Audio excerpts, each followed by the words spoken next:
Ever since I read the book In Praise of Shadows, I've always had this image of Japan. But when I visited for the first time in August, it wasn't quite what I expected.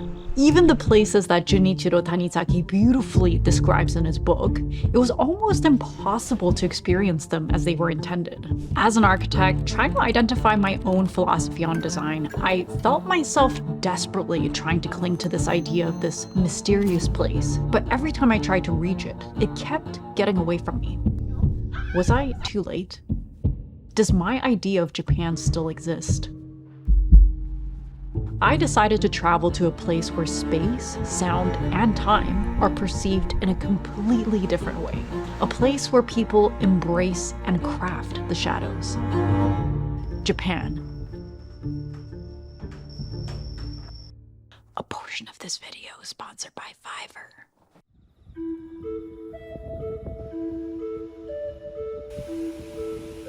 This is the Sayama Pond, about an hour and a half away from the heart of Osaka. And we came here hoping to experience something different. It's Japan's oldest reservoir, dating back to the 7th century. And for generations, the water from this pond nurtured the land and sustained the communities. In the Shintoist or animist traditions that's rooted in Japanese culture, places like this aren't just resources or landscapes. They're the dwelling places of the spirits who protect the land. And you can feel this reverence for nature at the Sayama-ike Museum, which was designed by the Pritzker Prize-winning architect Tadao Ando. The museum covers the history of Japan's flood control measures and irrigation systems, but it's a lot more than that. Standing there, I felt small, like I was being swallowed by the presence of something grand. Simple geometries create a sense of visual harmony, and all of this made me pause. There's rituals. Twice every hour for 5 minutes, there's a waterfall that you can walk under.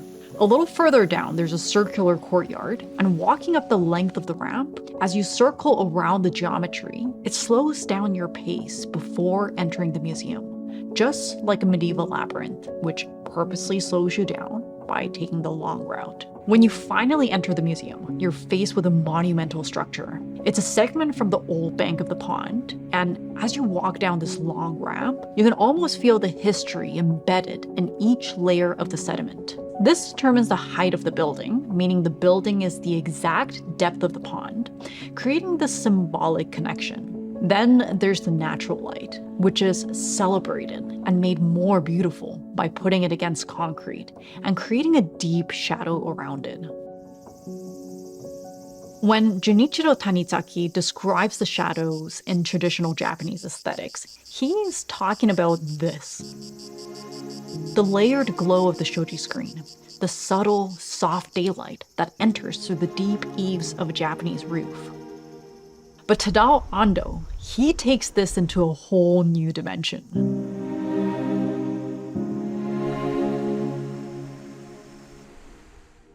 Tadao Ando was actually a self-trained architect, and in 1964, when he was just 24 years old, he traveled to Rome and visited the Pantheon.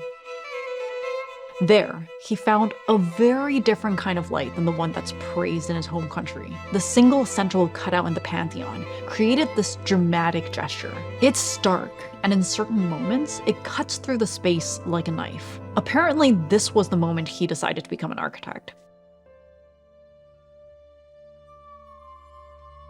Throughout our trip, we visited a lot of Tadao Ando's buildings.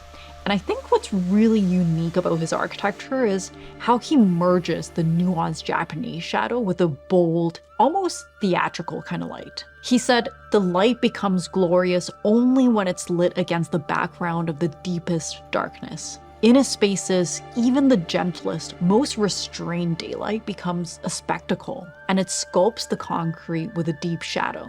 And for brief moments of the day, a slit of light comes in that breaks the concrete surface and intensifying the spatial depth. And in these moments, time becomes tangible. But the more time I spent in Japan, I realized this obsession with shadows, it's not just about what we see or even understand with logic. This is St. Mary's Cathedral in Tokyo by Kenzō Tange. It reminds me of something that was made not by humans, but crafted by the immense force of nature. Sitting here, I felt heavy and weightless at the same time. There's a concept in Japanese aesthetics, yugen. It comes from Zen Buddhism and speaks to a profound, mysterious sense of beauty of the universe, and also the sad beauty of human suffering. At St. Mary's Cathedral, there's an atmosphere that's both awe-inspiring and enigmatic. It really does give you the sense of an unknowable beauty that's profound, but remains just beyond the grasp of full comprehension. But actually, this feeling might just be a deliberate design choice by Kenzō Tange, trying to avoid any obvious symbolism at the cathedral. If you look at the building from an aerial view, you will see that the window openings form a cross. But unless you can fly, most of us will never see the building from this angle. You can only feel the presence of the cross as two lines of light illuminating the space. He also blurs the line between walls and ceiling, creating a single continuous form that challenges our sense of boundaries. This also creates a very strong perspective and depth, making the cathedral seem grander than it really is. The textures add to this illusion, and it reminds you of something that you would find in nature. What was I saying? 日本の建築は本当に素晴らしかったです。What? Are you okay? 私、日本語を話しているの？ Ah, that's Miho from our sponsor Fiverr. Ah, hi Miho! Hi. We hired Miho and Aito from Fiverr to translate and dub this video in Japanese. Fiverr is a great platform where you can find professionals from all over the world, from graphic design, video production, marketing, and creative writing. It's virtually impossible not to find what you're looking for in such a great community. And Fiverr gives you all the tools to get the job done, even if you have a really small budget. In fact, it was super easy to work with Miho and Aito, and the whole process was super fast. So whatever creative project you have in your mind, you can get it done with Fiverr. Visit fiverr.co, that's co/Damily, and use code Damily to get a 10% discount on your next project. Thanks again, Miho and Aito, for helping us out.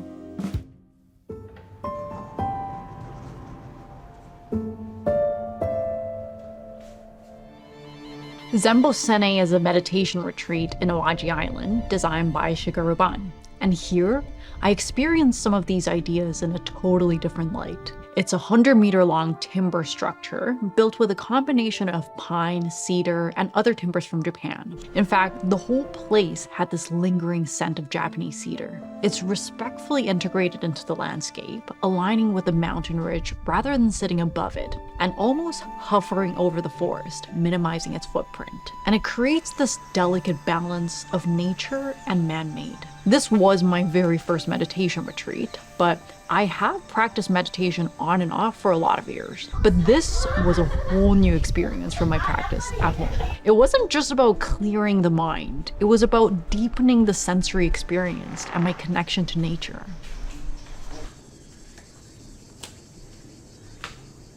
Zen Buddhism is about a direct experiential understanding through meditation and mindfulness and being present. It's about a connection with the ordinary parts of life and with nature. So I think a lot of Japanese designs are simple and understated, but it highlights the things around us. In Tadao Ando spaces, he highlights the trees or the sky or the people by framing them and turning them into artworks. Here, we highlight nature, using a simple flat roof and creating this steady, repetitive rhythm with wood beams and columns. The central platform steps up, stepping back from the glass railing. So when you're sitting on the platform, you get an almost unobstructed view of the horizon. Sitting here, it's kind of a sensory delight, and it made the meditation practice almost effortless. I could feel the breeze, the rustling of the leaves, the subtle scent of the forest, the rhythmic humming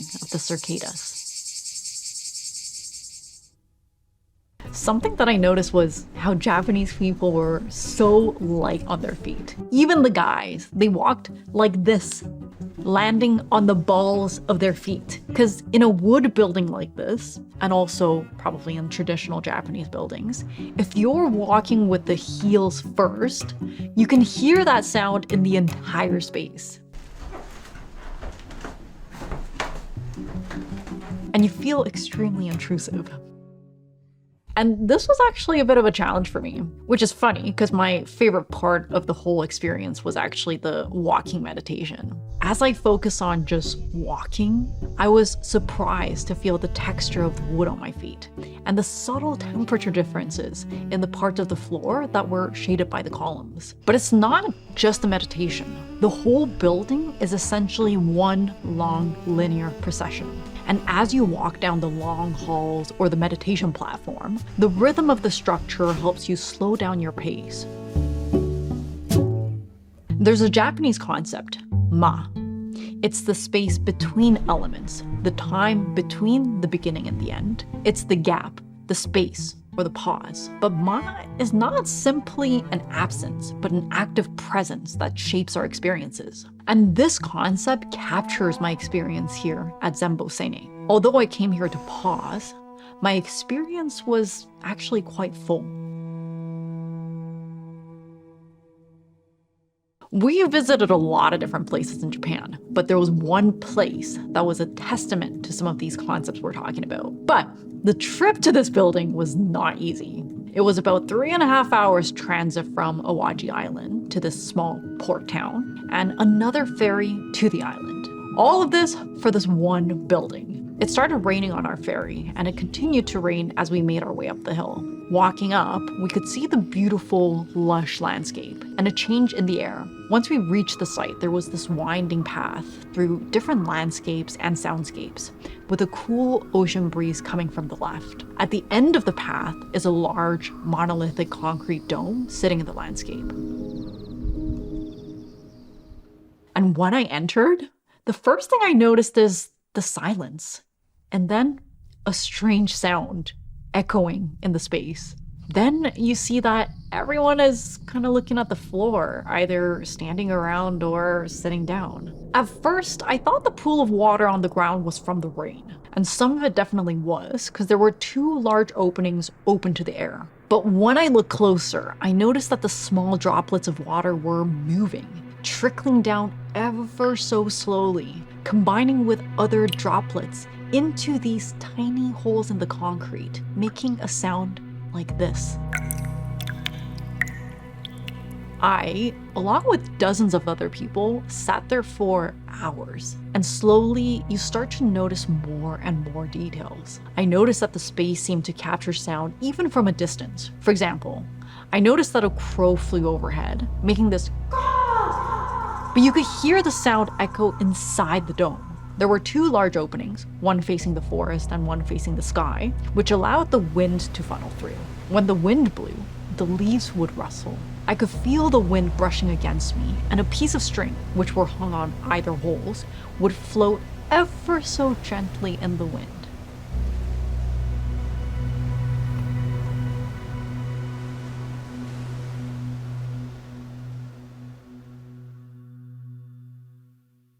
There's a fundamental difference between Western philosophy and Eastern philosophy. Western culture is rooted in the Enlightenment's ideals of reason and clarity, and light has become a symbol of knowledge and progress.